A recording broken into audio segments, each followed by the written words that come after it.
2.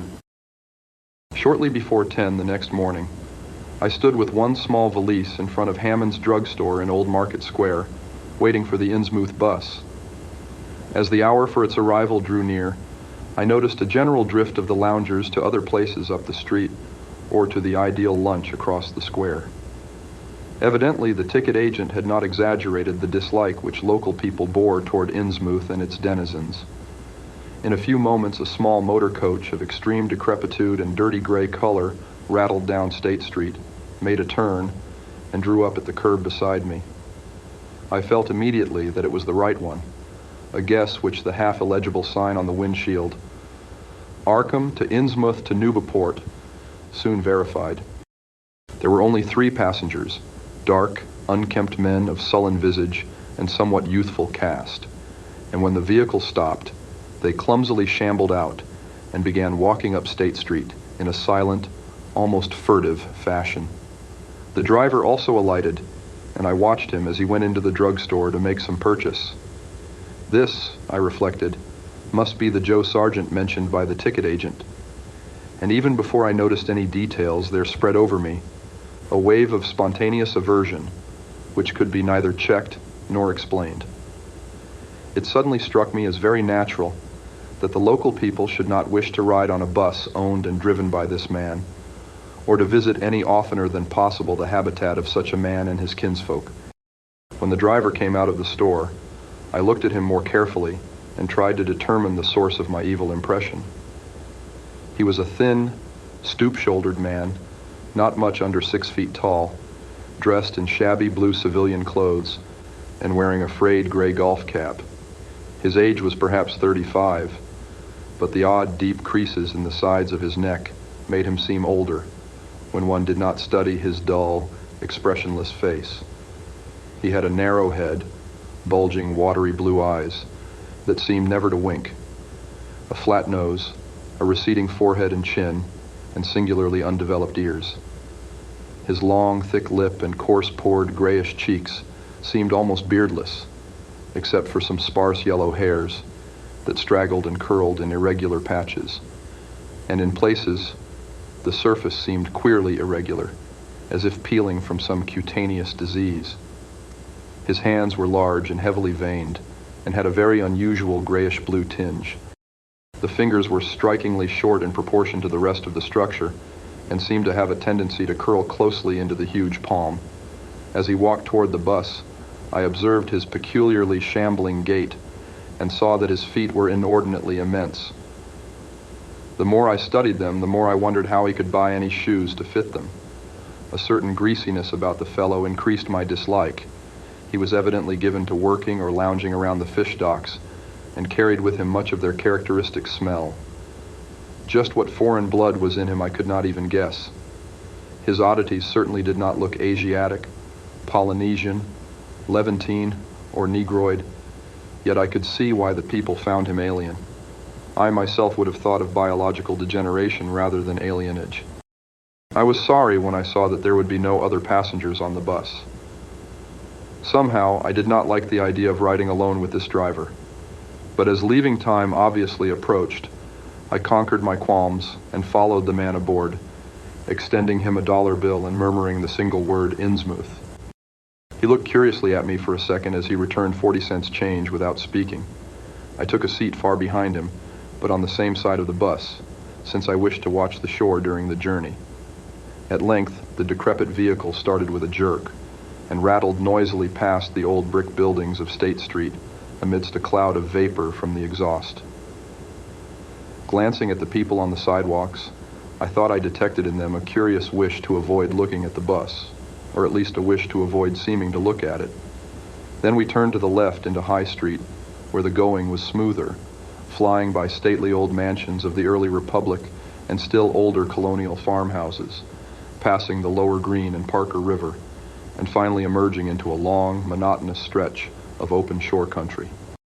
The day was warm and sunny, but the landscape of sand, sedge grass, and stunted shrubbery became more and more desolate as we proceeded. Out the window, I could see the blue water and the sandy line of Plum Island, and we presently drew very near the beach as our narrow road veered off from the main highway to Rowley and Ipswich. There were no visible houses, and I could tell by the state of the road that traffic was very light hereabouts. The small, weather-worn telephone poles carried only 2 wires.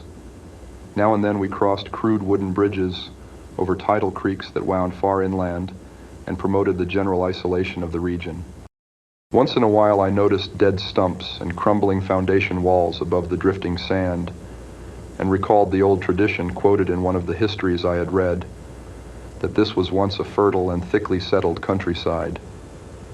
The change, it was said, came simultaneously with the Innsmouth epidemic of 1846, and was thought by simple folk to have a dark connection with hidden forces of evil. Actually, it was caused by the unwise cutting of woodlands near the shore, which robbed the soil of its best protection and opened the way for waves of wind-blown sand. At last we lost sight of Plum Island and saw the vast expanse of the open Atlantic on our left. Our narrow course began to climb steeply, and I felt a singular sense of disquiet in looking at the lonely crest ahead where the rutted roadway met the sky. It was as if the bus were about to keep on in its ascent, leaving the sane earth altogether and merging with the unknown arcana of upper air and cryptical sky. The smell of the sea took on ominous implications, and the silent driver's bent, rigid back and narrow head became more and more hateful. As I looked at him, I saw that the back of his head was almost as hairless as his face, having only a few straggling yellow strands upon a gray, scabrous surface. Then we reached the crest and beheld the outspread valley beyond, where the Monuxet joins the sea just north of the long line of cliffs that culminate in Kingsport Head and veer off toward Cape Ann. On the far, misty horizon, I could just make out the dizzy profile of the head, topped by the queer, ancient house of which so many legends are told. But for the moment, all my attention was captured by the nearer panorama just below me. I realized, come face to face with rumor-shadowed Innsmouth. It was a town of wide extent and dense construction, yet one with a portentous dearth of visible life. From the tangle of chimney pots scarcely a wisp of smoke came, and the 3 tall steeples loomed stark and unpainted against the seaward horizon. One of them was crumbling down at the top, and in that and another there were only black gaping holes where clock dials should have been. The vast huddle of sagging gambrel roofs and peaked gables conveyed with offensive clearness the idea of wormy decay, and as we approached along the now descending road, I could see that many roofs had wholly caved in. There were some large square Georgian houses too, with hipped roofs, cupolas, and railed widows' walks. These were mostly well back from the water, and 1 or 2 seemed to be in moderately sound condition. Stretching inland from among them, I saw the rusted, grass-grown line of the abandoned railway, with leaning telegraph poles now devoid of wires, and the half-obscured lines of the old carriage roads to Rowley and Ipswich. The decay was worst close to the waterfront, though in its very midst I could spy the white belfry of a fairly well-preserved brick structure, which looked like a small factory. The harbor, long clogged with sand, was enclosed by an ancient stone breakwater, on which I could begin to discern the minute forms of a few seated fishermen, and at whose end were what looked like the foundations of a bygone lighthouse. A sandy tongue had formed inside this barrier, and upon it I saw a few decrepit cabins, moored dories, and scattered lobster pots. The only deep water seemed to be where the river poured out past the belfried structure and turned southward to join the ocean at the breakwater's end. Here and there the ruins of wharves jutted out from the shore to end in indeterminate rottenness, those farthest south seeming the most decayed. And far out at sea, despite a high tide, I glimpsed a long black line scarcely rising above the water, yet carrying a suggestion of odd latent malignancy. This, I knew, must be Devil Reef. As I looked, a subtle, curious sense of beckoning seemed superadded to the grim repulsion, and oddly enough, I found this overtone more disturbing than the primary impression. We met no one on the road, but presently began to pass deserted farms in varying stages of ruin. Then I noticed a few inhabited houses, with rags stuffed in the broken windows, and shells and dead fish lying about the littered yards. Once or twice I saw listless-looking people working in barren gardens or digging clams on the fishy-smelling beach below, and groups of dirty, simian-visaged children playing around weed-grown doorsteps. Somehow these people seemed more disquieting than the dismal buildings, for almost everyone had certain peculiarities of face and motions, which I instinctively disliked, without being able to define or comprehend them. For a second I thought this typical physique suggested some picture I had seen, perhaps in a book, under circumstances of particular horror or melancholy, but this pseudo-recollection passed very quickly. As the bus reached a lower level, I began to catch the steady note of a waterfall through the unnatural stillness. The leaning, unpainted houses grew thicker, lined both sides of the road, and displayed more urban tendencies than did those we were leaving behind.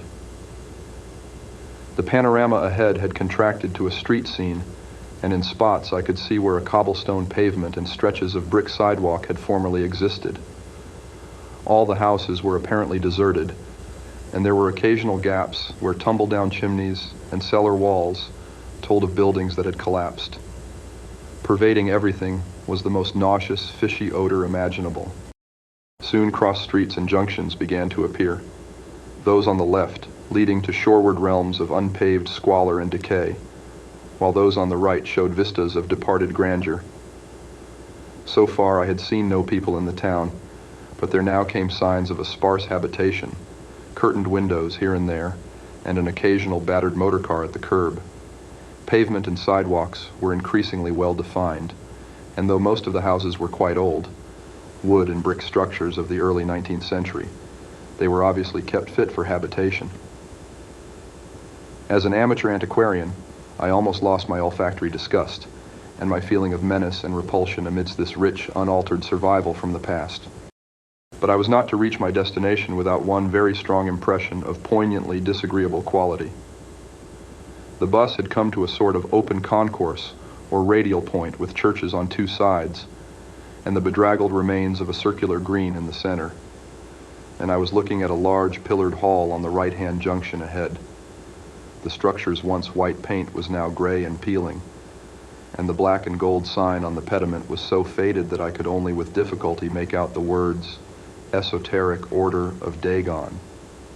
This, then, was the former Masonic Hall, now given over to a degraded cult. As I strained to decipher this inscription, my notice was distracted by the raucous tones of a cracked bell across the street, and I quickly turned to look out the window on my side of the coach. The sound came from a squat towered stone church of manifestly later date than most of the houses, built in a clumsy Gothic fashion and having a disproportionately high basement with shuttered windows. Though the hands of its clock were missing on the side I glimpsed, I knew that those hoarse strokes were telling the hour of 11. Then suddenly all thoughts of time were blotted out by an onrushing image of sharp intensity and unaccountable horror which had seized me before I knew what it really was. The door of the church basement was open, revealing a rectangle of blackness inside. And as I looked, a certain object crossed or seemed to cross that dark rectangle, burning into my brain a momentary conception of nightmare which was all the more maddening because analysis could not show a single nightmarish quality in it. It was a living object, the first, except the driver that I had seen since entering the compact part of the town. And had I been in a steadier mood, I would have found nothing whatever of terror in it. Clearly, as I realized a moment later, it was the pastor, clad in some peculiar vestments, doubtless introduced since the Order of Dagon had modified the ritual of the local churches. The thing which had probably caught my first subconscious glance and supplied the touch of bizarre horror was the tall tiara he wore, an almost exact duplicate of the one Miss Tilton had shown me the previous evening. This, acting on my imagination, had supplied namelessly sinister qualities to the indeterminate face and robed, shambling form beneath it. There was not, I soon decided, any reason why I should have felt that shuddering touch of evil pseudo-memory. Was it not natural that a local mystery cult should adopt among its regimentals a unique type of headdress made familiar to the community in some strange way, perhaps as treasure trove. A very thin sprinkling of repellent-looking youngish people now became visible on the sidewalks, lone individuals, and silent knots of 2 or 3. The lower floors of the crumbling houses sometimes harbored small shops with dingy signs, and I noticed a parked truck or two as we rattled along. The sound of waterfalls became more and more distinct, and presently I saw a fairly deep river gorge ahead, spanned by a wide iron-railed highway bridge, beyond which a large square opened out. As we clanked over the bridge, I looked out on both sides and observed some factory buildings on the edge of the grassy bluff, or partway down. The water far below was very abundant, and I could see 2 vigorous sets of falls upstream on my right and at least one downstream on my left. From this point, the noise was quite deafening. Then we rolled into the large semicircular square across the river and drew up on the right-hand side in front of a tall, cupola-crowned building with remnants of yellow paint and with a half-effaced sign proclaiming it to be the Gilman House. I was glad to get out of that bus and at once proceeded to check my valise in the shabby hotel lobby. There was only one person in sight, an elderly man without what I had come to call the Innsmouth look, and I decided not to ask him any of the questions which bothered me, remembering that odd things had been noticed in this hotel. Instead, I strolled out on the square, from which the bus had already gone, and studied the scene minutely and appraisingly. One side of the cobblestoned open space was the straight line of the river. The other was a semicircle of slant-roofed brick buildings of about the 1800 period, from which several streets radiated away to the southeast, south, and southwest. Lamps were depressingly few and small, all low-powered incandescents, and I was glad that my plans called for departure before dark, even though I knew the moon would be bright. The buildings were all in fair condition and included perhaps a dozen shops in current operation, of which one was a grocery of the First National chain, others a dismal restaurant, a drugstore, and a wholesale fish dealer's office, and still another, at the eastern extremity of the square near the river, an office of the town's only industry, the Marsh Refining Company. There were perhaps 10 people visible, and 4 or 5 automobiles and motor trucks stood scattered about. I did not need to be told that this was the civic center of Innsmouth. Eastward, I could catch blue glimpses of the harbor, against which rose the decaying remains of 3 once beautiful Georgian steeples. And toward the shore, on the opposite bank of the river, I saw the white belfry, surmounting what I took to be the Marsh Refinery. For some reason or other, I chose to make my first inquiries at the chain grocery, whose personnel was not likely to be native to Innsmouth. I found a solitary boy of about 17 in charge, and was pleased to note the brightness and affability which promised cheerful information. He seemed exceptionally eager to talk, and I soon gathered that he did not like the place, its fishy smell, or its furtive people. A word with any outsider was a relief to him. He hailed from Arkham, boarded with a family who came from Ipswich, and went back home whenever he got a moment off. His family did not like him to work in Innsmouth, but the chain had transferred him there, and he did not wish to give up his job. There was, he said, no public library or chamber of commerce in Innsmouth, but I could probably find my way about. The street I had come down was Federal. West of that were the fine old residence streets, Broad, Washington, Lafayette, and Adams, and east of it were the shoreward slums. It was in these slums, along Main Street, that I would find the old Georgian churches, but they were all long abandoned. It would be well not to make oneself too conspicuous in such neighborhoods, especially north of the river, since the people were sullen and hostile. Some strangers had even disappeared. Certain spots were almost forbidden territory, as he had learned at considerable cost. One must not, for example, linger much around the Marsh Refinery, or around any of the still-used churches, or around the pillared Order of Dagon Hall at New Church Green. Those churches were very odd, all violently disavowed by their respective denominations elsewhere, and apparently using the queerest kind of ceremonials and clerical vestments. Their creeds were heterodox and mysterious, involving hints of certain marvelous transformations, leading to bodily immortality, of a sort, on this earth. The youth's own pastor, Dr. Wallace of Asbury M.E. Church in Arkham, had gravely urged him not to join any church in Innsmouth. As for the Innsmouth people, the youth hardly knew what to make of them. They were as furtive and seldom seen as animals that live in burrows, and one could hardly imagine how they passed the time apart from their desultory fishing. Perhaps, judging from the quantities of bootleg liquor they consumed, they lay for most of the daylight hours in an alcoholic stupor.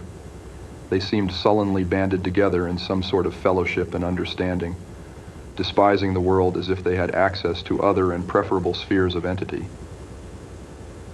Their appearance, especially those staring, unwinking eyes which one never saw shut, was certainly shocking enough, and their voices were disgusting. It was awful to hear them chanting in their churches at night, and especially during their main festivals or revivals, which fell twice a year on April 30th and October 31st. They were very fond of the water and swam a great deal in both river and harbor. Swimming races out to Devil Reef were very common, and everyone in sight seemed well able to share in this arduous sport. When one came to think of it, it was generally only rather young people who were seen about in public, and of these the oldest were apt to be the most tainted looking. When exceptions did occur, they were mostly persons with no trace of aberrancy, like the old clerk at the hotel.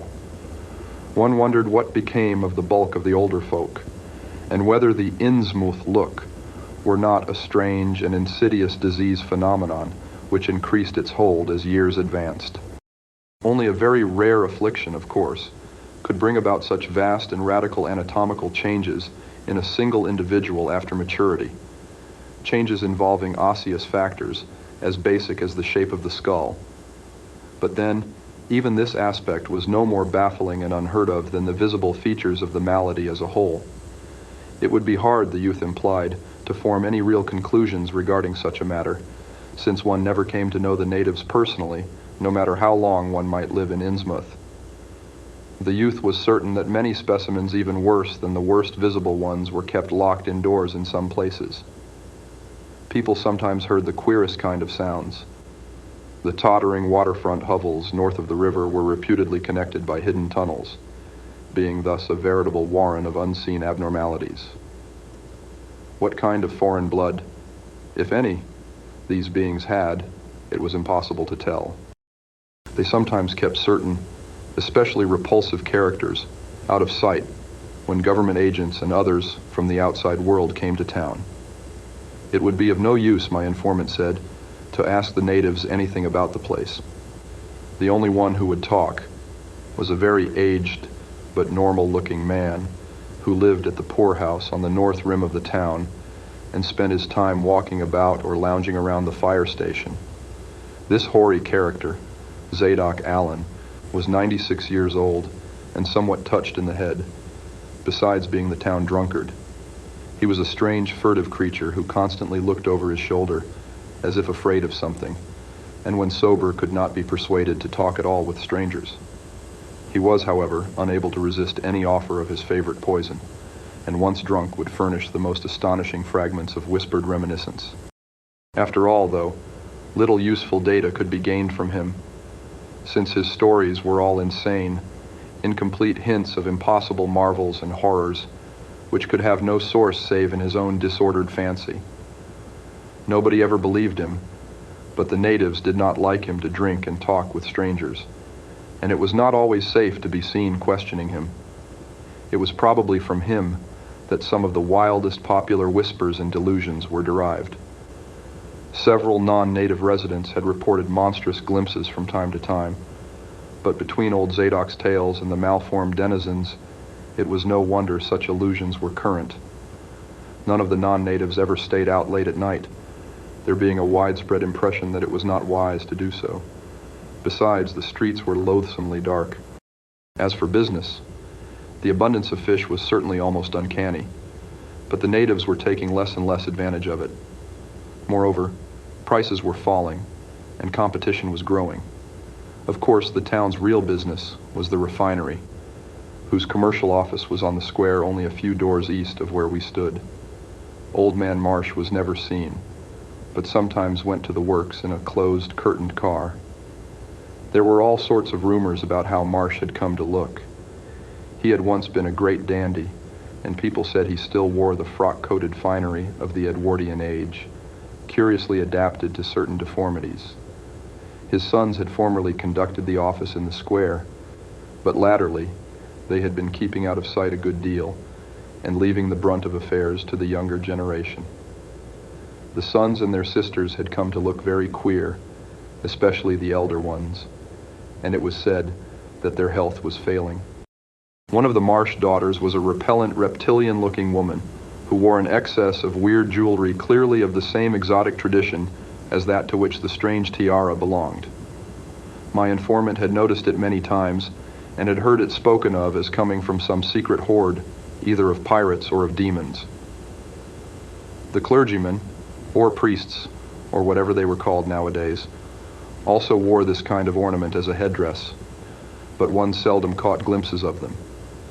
Other specimens the youth had not seen, though many were rumored to exist around Innsmouth. The Marshes, together with the other three gently bred families of the town, the Waits, the Gilmans, and the Elliots, were all very retiring. They lived in immense houses along Washington Street, and several were reputed to harbor in concealment certain living kinsfolk whose personal aspect forbade public view, and whose deaths had been reported and recorded. Warning me that many of the street signs were down, the youth drew for my benefit a rough but ample and painstaking sketch map of the town's salient features. After a moment's study, I felt sure that it would be of great help, and pocketed it with profuse thanks. Disliking the dinginess of the single restaurant I had seen, I bought a fair supply of cheese crackers and ginger wafers to serve as a lunch later on. My program, I decided, would be to thread the principal streets, talk with any non-natives I might encounter, and catch the 8 o'clock coach for Arkham. The town, I could see, formed a significant and exaggerated example of communal decay, but being no sociologist, I would limit my serious observations to the field of architecture. Thus I began my systematic, though half-bewildered tour of Innsmouth's narrow, shadow-blighted ways. Crossing the bridge and turning toward the roar of the lower falls, I passed close to the Marsh refinery, which seemed oddly free from the noise of industry. This building stood on the steep river bluff near a bridge and an open confluence of streets, which I took to be the earliest civic center, displaced after the Revolution by the present town square. Recrossing the gorge on the Main Street Bridge, I struck a region of utter desertion, which somehow made me shudder. Collapsing huddles of gambrel roofs formed a jagged and fantastic skyline, above which rose the ghoulish, decapitated steeple of an ancient church. Some houses along Main Street were tenanted, but most were tightly boarded up. Down unpaved side streets, I saw the black, gaping windows of deserted hovels, many of which leaned at perilous and incredible angles through the sinking of part of the foundations. Those windows stared so spectrally that it took courage to turn eastward toward the waterfront. Certainly, the terror of a deserted house swells in geometrical rather than arithmetical progression as houses multiply to form a city of stark desolation. The sight of such endless avenues of fishy-eyed vacancy and death, and the thought of such linked infinities of black brooding compartments given over to cobwebs and memories and the conqueror worm, start up vestigial fears and aversions that not even the stoutest philosophy can disperse. Fish Street was as deserted as Main, though it differed in having many brick and stone warehouses still in excellent shape. Water Street was almost its duplicate, save that there were great seaward gaps where wharves had been. Not a living thing did I see, except for the scattered fishermen on the distant breakwater, and not a sound did I hear, save the lapping of the harbor tides and the roar of the falls in the Manoxet. The town was getting more and more on my nerves, and I looked behind me furtively as I picked my way back over the tottering Water Street Bridge. The Fish Street Bridge, according to the sketch, was in ruins. North of the river there were traces of squalid life. Active fish-packing houses in Water Street, smoking chimneys and patched roofs here and there, occasional sounds from indeterminate sources, and in frequent shambling forms in the dismal streets and unpaved lanes. But I seemed to find this even more oppressive than the southerly desertion. For one thing, the people were more hideous and abnormal than those near the center of the town, so that I was several times evilly reminded of something utterly fantastic which I could not quite place. Undoubtedly, the alien strain in the Innsmouth folk was stronger here than farther inland, unless indeed the Innsmouth look were a disease rather than a blood strain, in which case this district might be held to harbor the more advanced cases. One detail that annoyed me was the distribution of the few faint sounds I heard. They ought naturally to have come wholly from the visibly inhabited houses, yet in reality were often strongest inside the most rigidly boarded-up facades. There were creakings, scurryings, and hoarse, doubtful noises, and I thought uncomfortably about the hidden tunnels suggested by the grocery boy. Suddenly I found myself wondering what the voices of those denizens would be like. I had heard no speech so far in this quarter, and was unaccountably anxious not to do so. Pausing only long enough to look at two fine but ruinous old churches at Main and Church Streets, I hastened out of that vile waterfront slum. My next logical goal was New Church Green, but somehow or other I could not bear to repass the church in whose basement I had glimpsed the inexplicably frightening form of that strangely diademed priest or pastor. Besides, the grocery youth had told me that the churches, as well as the Order of Dagon Hall, were not advisable neighborhoods for strangers. Accordingly, I kept north along Main to Martin, then turning inland, crossing Federal Street safely north of the Green, and entering the decayed patrician neighborhood of Northern Broad, Washington, Lafayette, and Adams Streets. Though these stately old avenues were ill-surfaced and unkempt, their elm-shaded dignity had not entirely departed. Mansion after mansion claimed my gaze, most of them decrepit and boarded up amidst neglected grounds, but one or two in each street showing signs of occupancy. In Washington Street there was a row of 4 or 5 in excellent repair and with finely tended lawns and gardens. The most sumptuous of these, with wide terraced parterres extending back the whole way to Lafayette Street, I took to be the home of Old Man Marsh, the afflicted refinery owner. In all these streets no living thing was visible, and I wondered at the complete absence of cats and dogs from Innsmouth. Another thing which puzzled and disturbed me, even in some of the best preserved mansions, was the tightly shuttered condition of many third-story and attic windows. Furtiveness and secretiveness seemed universal in this hushed city of alienage and death, and I could not escape the sensation of being watched from ambush on every hand by sly, staring eyes that never shut. I shivered as the cracked stroke of 3 sounded from a belfry on my left. Too well did I recall the squat church from which those notes came. Following Washington Street toward the river, I now faced a new zone of former industry and commerce, noting the ruins of a factory ahead and seeing others, with the traces of an old railway station and covered railway bridge beyond, up the gorge on my right. The uncertain bridge now before me was posted with a warning sign, but I took the risk and crossed again to the south bank where traces of life reappeared. Furtive, shambling creatures stared cryptically in my direction, and more normal faces eyed me coldly and curiously. Innsmouth was rapidly becoming intolerable, and I turned down Payne Street toward the square in the hope of getting some vehicle to take me to Arkham before the still distant starting time of that sinister bus. It was then that I saw the tumble-down fire station on my left, and noticed the red-faced, bushy-bearded, watery-eyed old man in nondescript rags, who sat on a bench in front of it talking with a pair of unkempt, but not abnormal-looking firemen. This, of course, must be Zadok Allen, the half-crazed, liquorish nonagenarian, whose tales of old Innsmouth and its shadow were so hideous and incredible.